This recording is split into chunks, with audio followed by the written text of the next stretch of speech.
La chronique livre d'Olivier.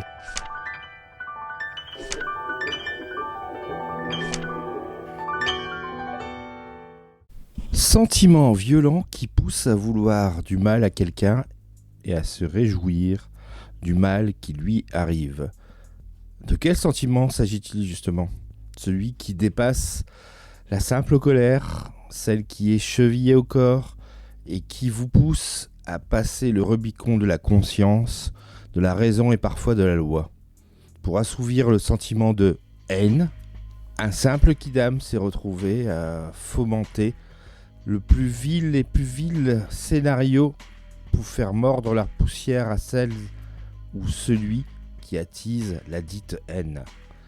Il ou elle ne pourra s'en dépêtrer que si le niveau de perte, de douleur, de honte, de souffrance est à la hauteur de son niveau de haine.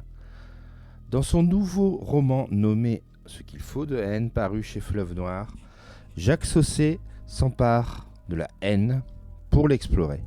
De passage chez ses parents, en faisant son jogging, Alice ne pensait pas tomber sur un cadavre sur le bord de la cure. C'est pourtant ce qu'elle découvre, une vision horrible d'une carne bouffée par les vers. Et cette vision cauchemardesque qui va l'habiter au point de s'intéresser à l'enquête et à revenir à Pierrepertuis dans le Morvan pour tenter de comprendre. Le gendarme Montboissier cherche aussi à comprendre comment un cadavre a pu atteindre un tel stade de décomposition en si peu de temps. À moins qu'il n'y ait été déposé là, et on change alors de registre dans l'horreur, et il devient urgent de retrouver qui pouvait tant en vouloir à celui ou celle retrouvée. Après nous avoir fait tourner la tête sur l'île de la Réunion avec l'Aigle Noir, Jacques Saussé revient en métropole avec un polar plus simple au niveau de l'intrigue. Mais il n'en est pas moins intéressant, notamment dans son travail de décortiquage du sentiment de haine. Comment il naît, comment il trouve son origine, son essence, comment il peut obséder celui ou celle qui en est habité. L'auteur va loin dans la crudité au début du roman pour illustrer l'expression de la haine. Il va même jusqu'à faire parler le haineux, sans jugement, sans compassion.